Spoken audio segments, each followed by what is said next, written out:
Hi everyone and welcome to Homerino Collectibles, where today I'm going to be doing the review for the Star Wars Black Series 6-inch Clone Trooper. So this is just the regular Phase 1 Clone Trooper from Star Wars Episode 2 Attack of the Clones, and as you can see the packaging is the standard, old style Black Series packaging with the orange there. The newer style has just a bit more of the window showing you, so you can see more of the figure, and also has a window cut out in the top so that it lets more light through and it just looks more desirable in the packaging. But here we have the logo of the Black Series and then of a Clone Trooper, and then on the back here we have the picture of them next to a dropship going into battle on what I guess is Geonosis. And then we have a small bio here, so if you want to go ahead and read that you can press the pause button now, but otherwise that is it for the box, so let's get this thing open and take a look at the figure. And here's the Clone Trooper out of packaging. So my first impressions, it looks amazing, but there are definitely some things that could be done a little differently. So first up, let's just take a look at the accessories that it comes with, and this is accessory number 1, the short-range blaster rifle, and as you can see it is different to the one that we get for Stormtroopers, and in this case the TIE Pilot.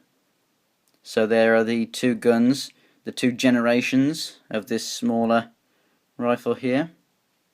Very nice.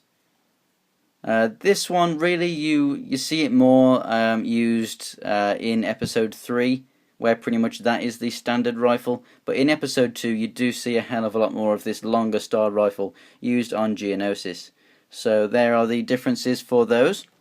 And then the longer rifle, of course, as you can see, this hand is the trigger finger hand, so that fits perfectly over the trigger of both rifles. And then you've got this hand, which is just kind of like a standard just gripping hand. If you can't see it very well, it's just basically just like this, as opposed to this for a trigger finger. So you can kind of just rest it under the gun anywhere along here to make it look like he's holding it up. And this one in length, for comparison, I'll just put them together there. So that is in length how they look. There you go. And it is a very, very nice sculpted rifle. As a kid, I always used to want one of these, like, toys and whatnot. But they were never very good. Kids' toys of these long versions, they were always obviously way too short and just white and whatnot instead of black, and just lots of different crazy colours. But this thing is absolutely fantastic, and if I had this toy when the second film came out, I would have been over the moon. But hey, that's why I'm a collector. I can collect things that I never used to be able to before, and what never existed before, so we can relive childhood memories. So there is the larger rifle, very, very nice. And now onto the figure itself. Like I said, there are a few things that I think could be changed. So we're going to go ahead and start out with the paint for this guy. As you can see, he is just as white as the paper background there, a bit more white than this kind of creamy white desk. But he is basically a pure white, and it is very, very nice. But then we have some of these black areas, and they have painted over them. So for example, the elbow pads, if we get some focus close up here, there you go. You can see that the elbow pads, in some areas doesn't quite cover the black just as much as you may like. You can see just some of the black coming through. It's very obvious that it's painted and not molded. But if we come down to the knee pads, it is a bit more apparent. You can kind of see more of a difference here in the whites, that this is a molded plastic and that this is painted white. It's not that big of a deal, but obviously, it is a difference. Coming down to the feet, they have some slight kind of a browny green kind of colour there. Up to the head, we have a very nice molded head sculpt here. We have grey right inside this mouthpiece here. The black doesn't quite reach the end on this, but it's not the end of the world. This black stripe is painted okay, and then we have grey on both sides. Awesome molding in detail along the sides here. This grey and the black goes all the way around the back. We have the very nice red dot there, which I guess signifies the fact, just like when you're driving along, you can kind of see where other cars are in front of you. If you got clones behind this guy firing, they can easily spot by this red light that there's a clone in front of them, and they're obviously going to be more careful about where they place their shots. I'm guessing that that's what that's for.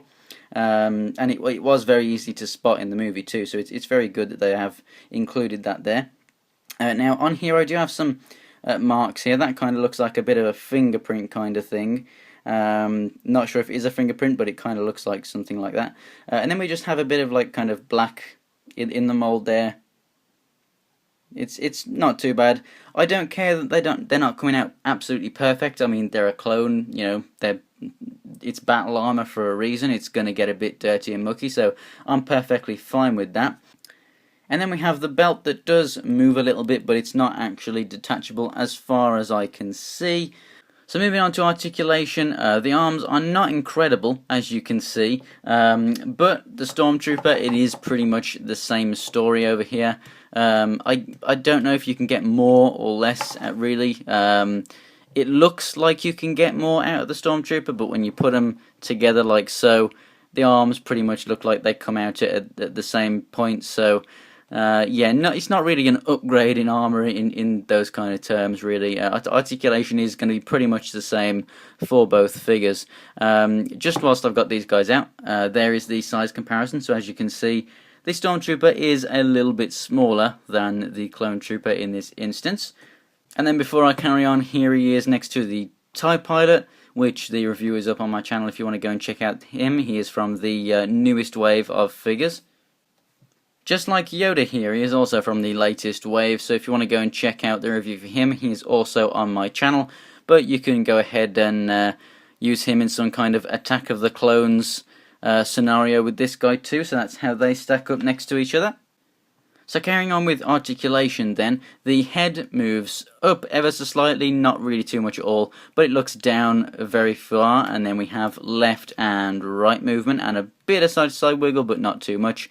Like I said, the arms don't move out that far, but they do a full 360 and they are ratcheted, so that's nice.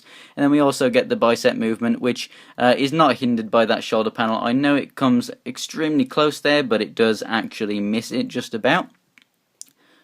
We have double jointed elbows right here, and then we also have the wrists that swivel, and this one goes in and out, whilst this one goes up and down, which I really do wish that this one went in and out. It would help a lot better with the posing of holding the gun in both hands, or even if they were just on ball joints or something where you could just pose the wrist in any way. That would help a hell of a lot whilst trying to dual wield a gun, but never mind. So the waist moves left and right, and then also it crunches back a little bit and forward a little bit, kind of hindered by the belt there. I feel like it could do more if the belt wasn't there. And then at the legs, he goes all the way forward and a little bit back, rotates at the upper part of the thigh and also comes out this far. Double jointed knees, the feet go up and down and have an ankle pivot, and he also has peg holes in the bottom of his feet. So overall, I definitely think that this is an absolutely fantastic action figure. I don't think it's perfect, but hey, not all action figures are, and neither do they have to be. You sacrifice a bit of articulation here and there just so that you can obviously get an accurate looking figure, which I think is absolutely perfectly fine because that's what this series is all about. I like that you get two weapons. I like the addition of some of the paint app, like the red dot on the back. I think that is very cool.